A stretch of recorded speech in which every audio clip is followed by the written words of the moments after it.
नमस्कार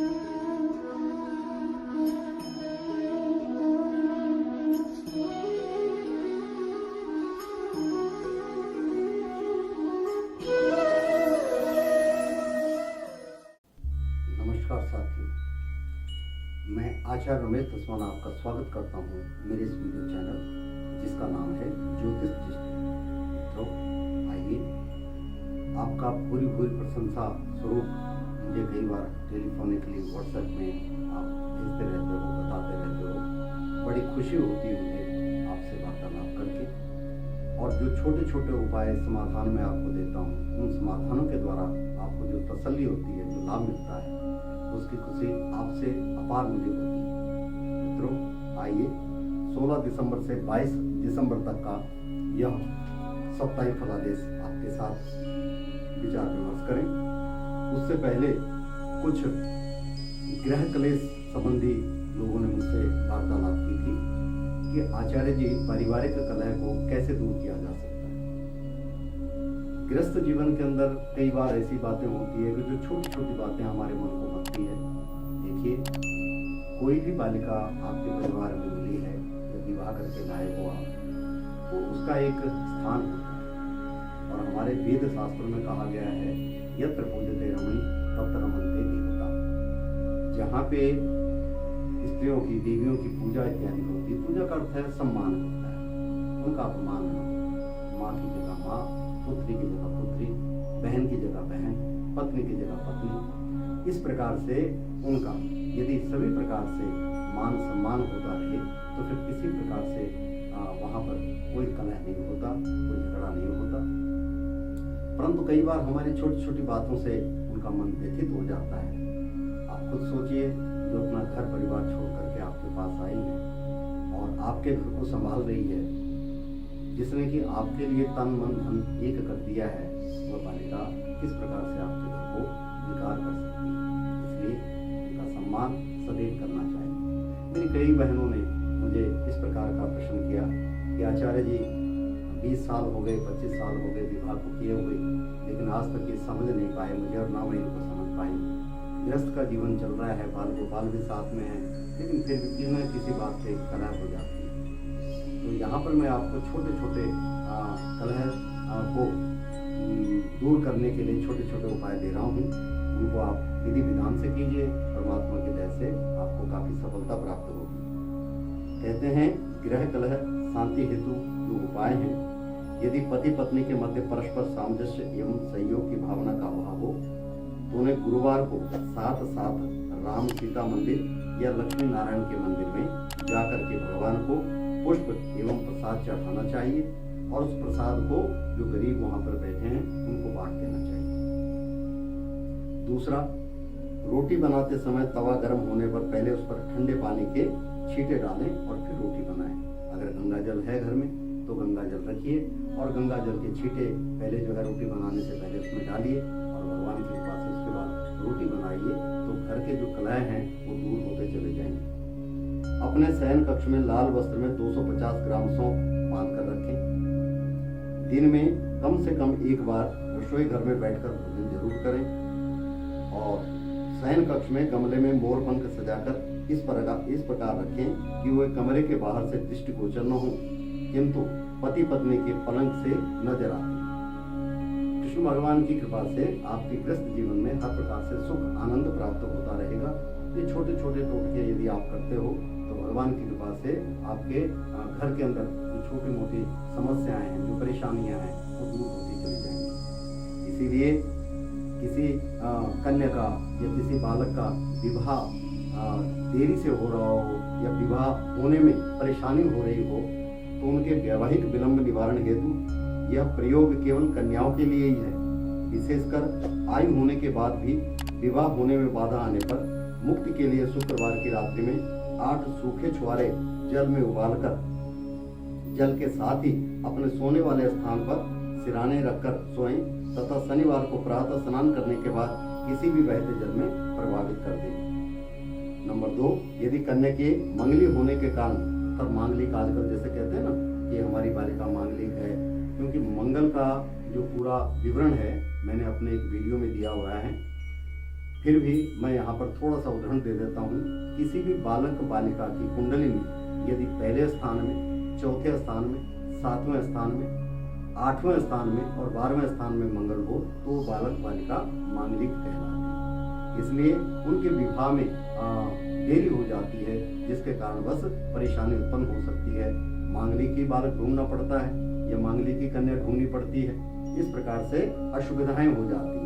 तो उन असुविधाओं को दूर करने के लिए आप अपने आचार्य से उस बालिका का नारायण विवाह करवा सकते हैं और बालक का जो है लक्ष्मी विवाह करवा सकते हैं, जिसके द्वारा वह जो है उनका मंगल दोष दूर हो जाता है और फिर उसके बाद किसी भी कन्या के साथ या बालक के साथ में विवाह कर सकते हो। यदि कन्या के मंगली होने के कारण विवाह में बाधा आ रही है तो कन्या को प्रत्येक मंगलवार श्री मंगल चंडिका स्तोत्र का पाठ करना चाहिए तथा लाल मूंगे की माला से निम्न मंत्र का जाप करना चाहिए। ओम ह्रीं श्रीं क्लीं सर्व पूज्य देवी मंगल चंडिके हूँ फट स्वाहा। इसके साथ सुंदरकांड का भी पाठ अवश्य करना चाहिए, क्योंकि सुंदरकांड के पाठ को करने से सभी प्रकार के कष्टों का निवारण हो जाता है। अगर ये माला जप सकते हैं तो बड़ी अच्छी बात है, नहीं तो इस प्रकार से सुंदरकांड का पाठ करें। तीसरा उपाय है पूर्णिमा की रात्रि में केवल हर श्रृंगार के जड़ या पुष्प को 21 बार लड़की लड़के के ऊपर से उछाल कर यानी पार करके तुलसी के पौधे के नीचे दबा दें।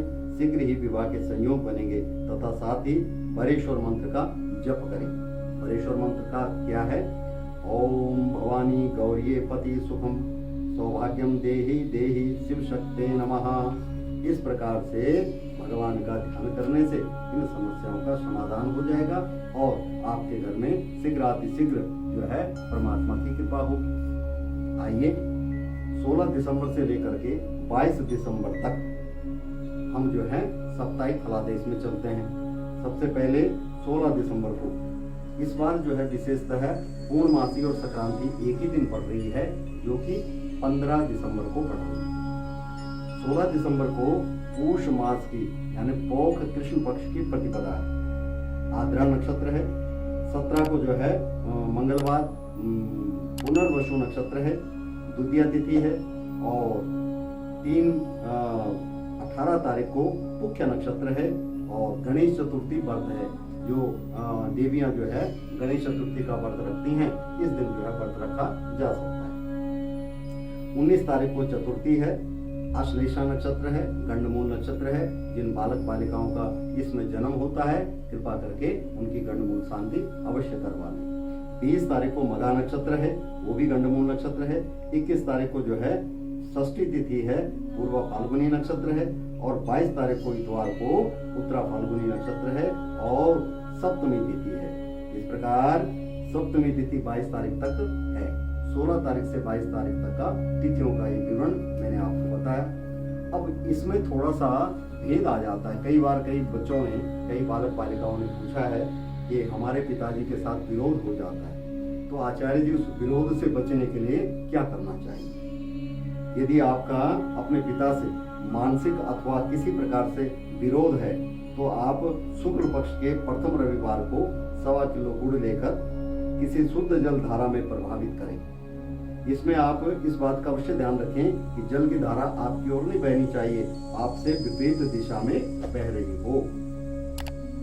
यदि माता से विरोध हो, वैसे तो माता से विरोध होता नहीं है, क्योंकि माता पिता तो स्वयं किसी प्रकार के अपनी संतान से विरोध करते नहीं है। लेकिन आजकल जैसा कि सामाजिक प्रवेश चल रहा है, कई बार ऐसी समस्याएं आ जाती हैं। उन समस्याओं के समाधान के लिए ये छोटे छोटे टोटके दिए हुए हैं, जिन टोटकों को करने से आपको जो है परिवार में सुख समृद्धि शांति मिलती रहेगी। माता से यदि विरोध होता है, यदि आपका अपनी माता से किसी प्रकार का विरोध है, तो आप लगातार 7 सोमवार 250 ग्राम कच्चे दूध से शिवलिंग को स्नान कराएं और उपाय होने तक माता से संबंध अच्छे हो जाएंगे। और हो सके तो भगवान शंकर जी का ओम नमामि शमीशान निर्वाण रूपम विभुम व्यापकम ब्रह्म वेद स्वरूपम, इस प्रकार से रुद्राष्टक स्तोत्र का पाठ करें। और इतना नहीं हो सकता तो कम से कम 11 बार ओम नमः शिवाय, ओम नमः शिवाय, ओम नमः शिवाय का जप अवश्य करें, जिसके द्वारा आपके परिवार में जो भी थोड़ा बहुत विरोध चल रहा है वो विरोध दूर हो जाएगा। क्योंकि देवों के देव महादेव सभी प्रकार के संकटों का निवारण करने वाले। मित्रों, ये तो एक चली पारिवारिक बात है, जो छोटे छोटे उपायों के करने से आपको लाभ मिल जाएगा और भगवती का ध्यान करने से मनोवांछित फल की प्राप्ति हो जाएगी। आइए साप्ताहिक फलादेश में चलते हैं। सबसे पहले मेष राशि वालों के साथ में, मेष राशि वालों के साथ में ये समय बहुत अच्छा है, उन्नति कारक है, यश मान में वृद्धि होगी, परिवार में सुख आनंद मिलेगा और अनेक प्रकार से आपके सफलता आपके चरण छूएगी। वृष राशि वालों के लिए समय ठीक चल रहा है, सामान्य रूप से, ज्यादा उत्तम भी नहीं कहा जा सकता। पारिवारिक सुखद रहेगा, आनंद की प्रतिपूर्ति रहेगी और मनोकामनाएं आपकी पूर्ण होंगी। मिथुन राशि वालों के लिए समय बहुत अच्छा है, उन्नति कारक है, धन ऐश्वर्य की वृद्धि होगी, परिवार में सुख आनंद मिलेगा, मित्रों से पूर्ण सहयोग मिलेगा। कर्क राशि वालों के लिए समय ज्यादा अच्छा नहीं कहा गया, इस समय थोड़ा शारीरिक कष्ट हो सकता है, इसलिए अपने शरीर का ध्यान रखें और मित्रों से आपको सहयोग मिलेगा। आपने करना क्या है सप्ताह के अंतर्गत, यदि कर सकते हो तो गौ सेवा कीजिए, भगवान की कृपा से आपकी इच्छा अनुसार कार्य होते चले जाएंगे। सिंह राशि वालों के लिए समय अच्छा है, उन्नति कारक है, यशमान में वृद्धि होगी, परिवार में सुख आनंद मिलेगा, मित्रों से सहयोग मिलेगा। कन्या राशि वालों के लिए समय ज्यादा अच्छा नहीं कहा गया, इस समय मानसिक तनाव इनको रहेगा, परिवार में भी कलह रहेगा, इसीलिए पारिवारिक कलह को दूर करने के लिए छोटे छोटे उपाय करें, उन उपायों के द्वारा आपको सफलता प्राप्त होगी। कन्या के बाद तुला राशि में, तुला राशि वालों के लिए शारीरिक कष्ट रहेगा, मानसिक पीड़ा भी रहेगी, इसलिए थोड़ा सा ध्यान करना कि आपने रामचरितमानस का पठन पाठन करना है, जिसके द्वारा आपके परिवार में सुख समृद्धि रहेगी। और कुछ नहीं हो तो दीन दयालु बिरजु संभारी, हरिनाथ मम संकट भारी। सुंदरकांड की इस चौपाई का जरूर ध्यान करें, जरूर चिंतन करें, बड़ी सफलता मिलेगी। तुला के बाद चलते हैं वृश्चिक राशि वालों के लिए। वृश्चिक राशि वालों के लिए समय अच्छा है, थोड़ा सा परिवर्तन होने के चांस है, हो सकता है स्थान परिवर्तन हो और यात्रा के भी योग बनते हैं, परिवार में सुख आनंद रहेगा, धनधान्य की वृद्धि रहेगी, सुखदायक समय रहेगा। वृश्चिक के बाद चलते हैं धनु राशि वालों के लिए। धनु राशि वालों के लिए समय बहुत अच्छा है, धन ऐश्वर्य की वृद्धि होगी, मान सम्मान बढ़ेगा, परिवार में खूब उन्नति रहेगी, अनेक प्रकार से सफलता आपके चरण छूएगी। धनु के बाद मकर राशि पे चलते हैं। मकर राशि वालों के लिए समय बहुत लाभकारी है, धन ऐश्वर्य की वृद्धि होगी, परिवार में सुख आनंद मिलेगा, मित्रों से पूरा सहयोग मिलेगा। मकर के बाद कुंभ राशि वालों के लिए समय ज्यादा अच्छा नहीं कहा गया, वाहन इत्यादि से चोट लगने की संभावना है, कोई आपको धोखा दे सकता है, आपका धन मार सकता है, इसलिए सचेत रहें। इस सप्ताह के अंतर्गत आपने किसी को धन इत्यादि नहीं देना है, बहुत इमरजेंसी आ जाए तो उसके लिए कुछ समय ले लीजिए ताकि आपका धन फंसेगा नहीं। इस सप्ताह आपने करना क्या है, गणेश जी की उपासना करें, भगवान गणेश जी आपकी मनोकामना पूर्ण करेंगे। ओम विघ्नेश्वराय वरदाय सुरप्रियाय लंबोदराय सकलाय जगद्दिताय नागाननाय स्तुत्यज्ञ विभूषिताय गौरी सुताय गणनाथ नमो नमस्ते। इस प्रकार से भगवान की आराधना करने से ओम श्री गणेशाय नमः अपने कार्य पे जाइए, निर्विघ्न आपके कार्य संपन्न होते चले जाएंगे। कुंभ के बाद चलते हैं मीन राशि वालों के साथ में। मीन राशि वालों के लिए ये समय चिंताजनक है, मानसिक तनाव रहेगा, थोड़ा परेशानी रहेगी, परिवार में थोड़ा सा अनमना सा भाव चल रहा होगा, कष्ट थोड़ा बहुत आपको ऊंचा नीचा दिखा रहे होंगे, लेकिन आप अपने मनोबल से, अपने विचार विमर्श से, अपने इस परमात्मा की दैवीय शक्ति के द्वारा इस समय को निकाल लोगे। इस समय आपने करना क्या है, तेल का दान करें, तेल में छाया देख करके, प्रतिदिन भी करो तो कोई बुरी बात नहीं है, प्रतिदिन थोड़ा सा तेल लीजिए, नमक लीजिए और पानी लीजिए, तीनों को मिला करके अपने ऊपर से बाहर करके और तब जो है किसी नाली में गिर दीजिए या किसी पेड़ के नीचे गिर दीजिए, आपके जीवन के संकटों का निवारण होता जाएगा। इस प्रकार इन 12 राशियों का मैंने आपको फलादेश बताया। अब मित्रों थोड़ा थोड़ा जीवन के अंदर एक नई संरचना भी होनी चाहिए। मैं कई बार कहता हूँ कि हम बाह्य जिस रूप में रहते हैं, बाहर रहते हैं, ऐसे अगर अपने परिवार के साथ रहें, ऐसे मीठा परिवार के साथ बोले, जो मधुर वाणी के साथ में घर में बोलता है, माधुर्य उसके घर में समासित रहता है, समायोजन बनता है। जो देवियां प्रसन्न चित्त होकर के अन्न धन बनाती हैं, उनके हाथ का भोजन बड़ा स्वादिष्ट होता है, निष्ठान भरा रहता है, प्रेम भरा रहता है। वह प्रेम आपके शरीर में जाकर के आपको भी तृप्त करता है। कई जगह आपने देखा होगा, मंदिरों में भंडारा इत्यादि हो रहा है, कितना भी भोजन बने, कैसे भी बना रहे हैं, बड़ा स्वादिष्ट लगता है। क्यों लगता है? क्योंकि उसमें कहीं ना कहीं प्रभु के विचारों का, प्रभु के ध्यान का, प्रभु के नाम का जो है संरचन है।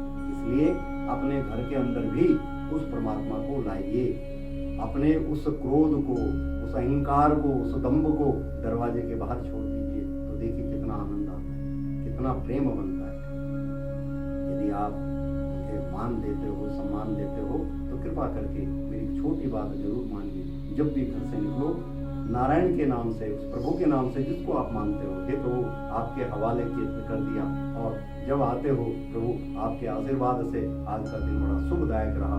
इस प्रकार से छोटी छोटी विनतियों के द्वारा परिवार में आनंद आता है।